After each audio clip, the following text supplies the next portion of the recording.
There are moments in Scripture where the fate of nations turns, not by the edge of a sword, nor by the shout of armies, but by the wisdom of a single, unseen woman.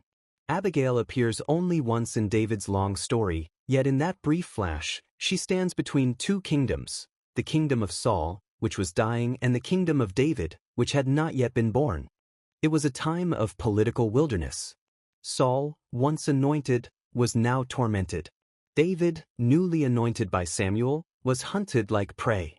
And between these two thrones, God was shaping his future king not through glory, but through caves, betrayal, and restraint. The Scriptures give her a chapter. History almost forgot her. But heaven did not. Let us walk again into the hills of Carmel, into a time when kings were made in caves, and destinies turned at the word of a woman filled with the fear of the Lord. Nabal, the man of stone, his name literally means fool. Yet he was no fool in the eyes of the world. Rich, powerful, and known in the region of Maon and Carmel, he controlled thousands of sheep and goats. His household was large, his reputation established. But Scripture pierces deeper than appearances. The text describes him as harsh and evil in his dealings. A man who measured worth by coin and success by his herds. He was a Calebite of noble lineage, but he had forgotten the covenant.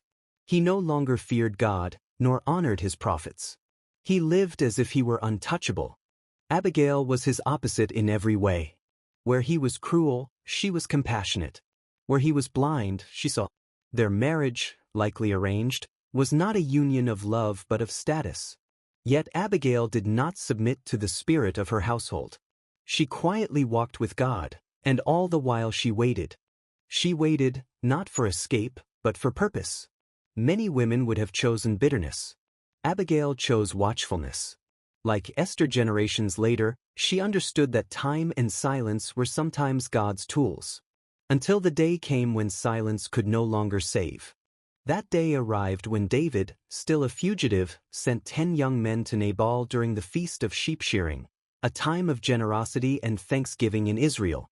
They came in peace. They came with honor. But Nabal's answer was contempt and insult. Who is David? Shall I take my bread and my meat and give it to men who come from I do not know where?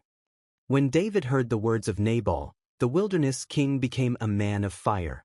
He who had spared Saul in the cave, who had submitted to the Lord's timing, now strapped on his sword. Every male in his household, David swore, will be dead by morning. Here, Scripture lays bare the tension in David's soul. He was anointed but not yet enthroned. He had the Spirit but still wrestled with flesh. Nabal's insult awakened not only personal offense but years of injustice, hunger, betrayal, and delay. David, righteous in cause, was about to become guilty in action. There are moments in Scripture where the fate of nations turns, not by the edge of a sword, nor by the shout of armies, but by the wisdom of a single, unseen woman.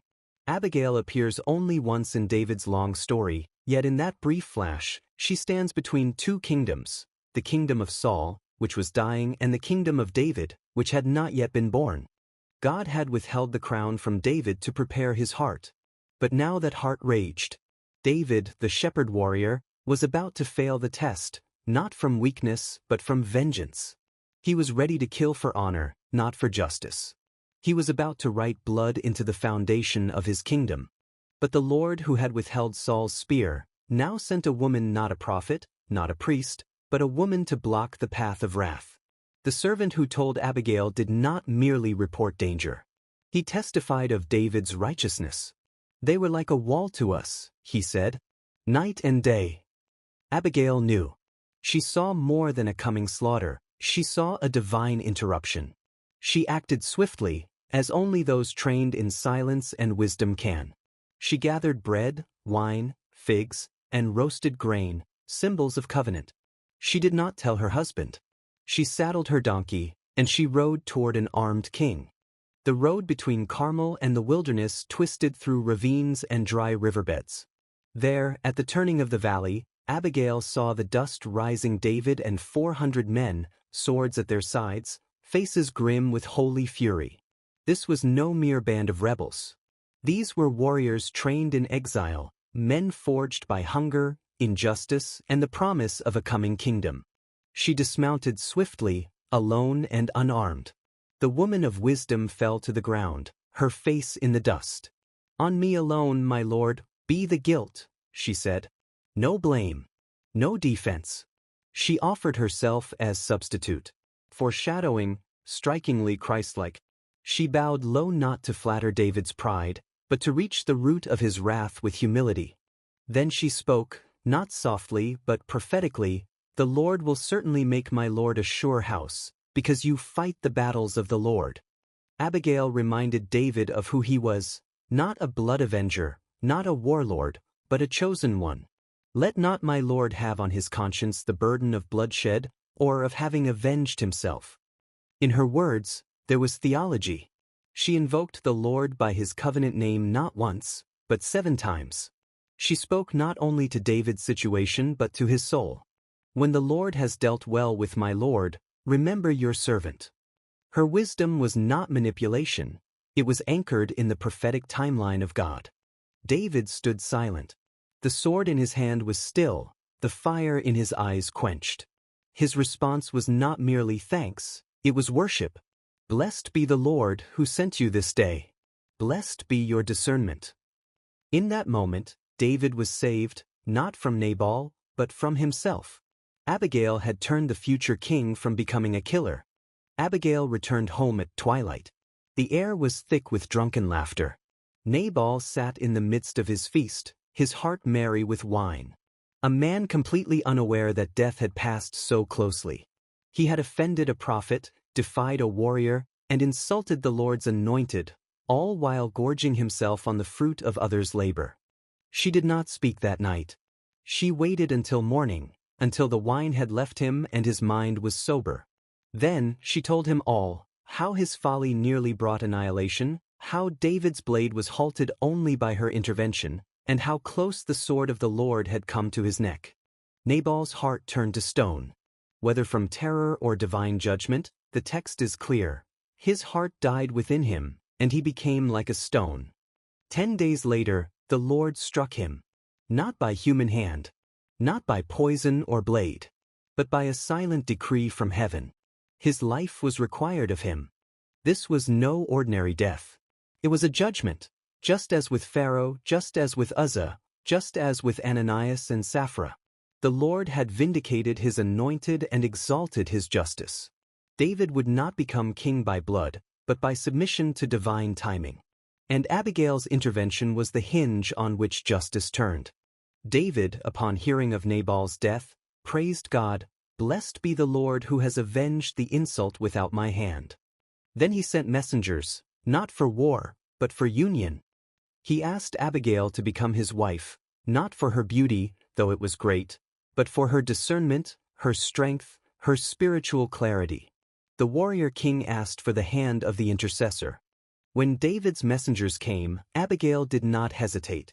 She bowed low and said, "Behold, your handmaid is a servant to wash the feet of the servants of my Lord." It was not false humility, it was a gesture charged with spiritual depth. Abigail understood the cost of being near a man like David. To stand beside a king meant to stand in war, to live beneath prophecy, and to walk under God's gaze. This was not a marriage of convenience, nor a rescue from grief. This was a union forged by covenant purpose. Abigail became more than a wife. She became a witness to David's journey to the throne. She would bear one of his sons. She would live through exile, palace intrigue, and perhaps even betrayal. But from the beginning, she had chosen to walk the narrow road of wisdom. She entered David's camp not as a prize, but as a priestess of discernment. Her presence reminded him of the weight of righteousness. Every time his temper rose, every time power tempted his hand, he would remember the woman who had once stayed his sword with words alone. Scripture says little more about Abigail after this. But perhaps that is fitting. Like Melchizedek, like Anna in the temple, her appearance is brief, but explosive with meaning. She enters the story when restraint was needed. She exits when peace has been restored. Her silence after the story is not weakness. It is testimony that her purpose had been fulfilled. And so, Abigail stands as one of Scripture's clearest types of Christ. Innocent, interceding, bearing the guilt of another, staying wrath, and opening the way for kingdom. In a world where foolishness shouted and swords were drawn, she whispered wisdom, and kings listened.